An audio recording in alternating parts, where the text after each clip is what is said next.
Why the world suddenly cares about Greenland. In global politics, the most important places are often the quietest. Greenland has no megacities, no stock exchange, no army to speak of. Yet, over the last decade, the world's most powerful nations, the United States, Russia, and China, have all increased their focus on this icy island. At one point, a U.S. president even floated the idea of acquiring Greenland outright, a proposal that shocked Europe and triggered global debate.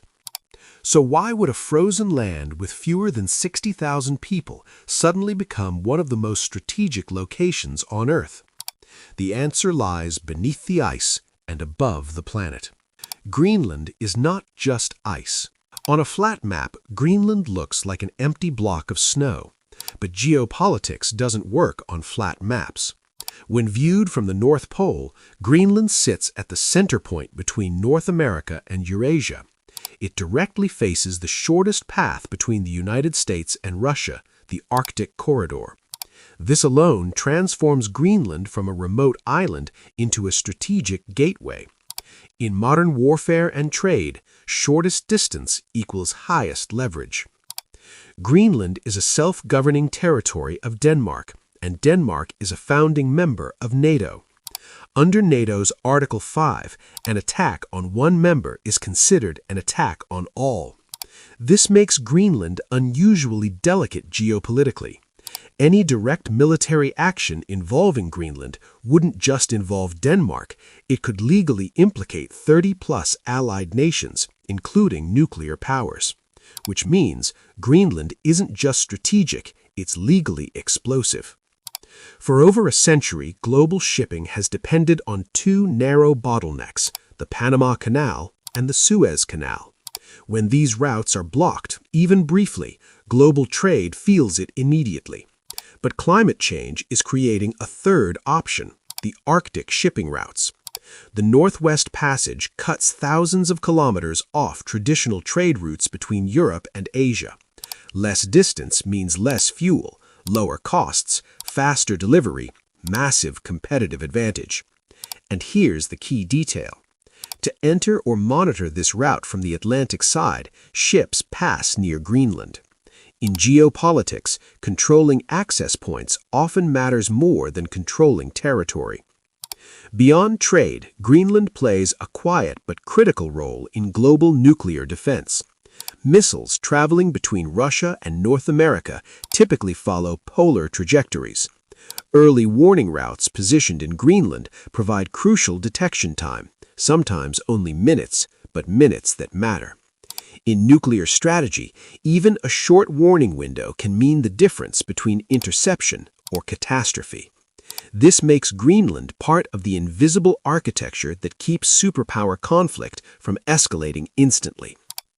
Beneath Greenland's ice lies something even more valuable than location: resources. Geological surveys suggest the Arctic holds significant undiscovered oil and gas, massive deposits of rare earth elements, uranium, zinc, iron ore, and precious stones. Rare earths in particular are essential for electric vehicles, wind turbines, advanced electronics, military hardware. Currently, much of the global rare earth supply chain is concentrated in Asia, creating strategic dependency. Greenland represents diversification, not instant wealth, but long-term leverage. If Greenland is so valuable, why is its economy still small? The answer is simple: access and cost.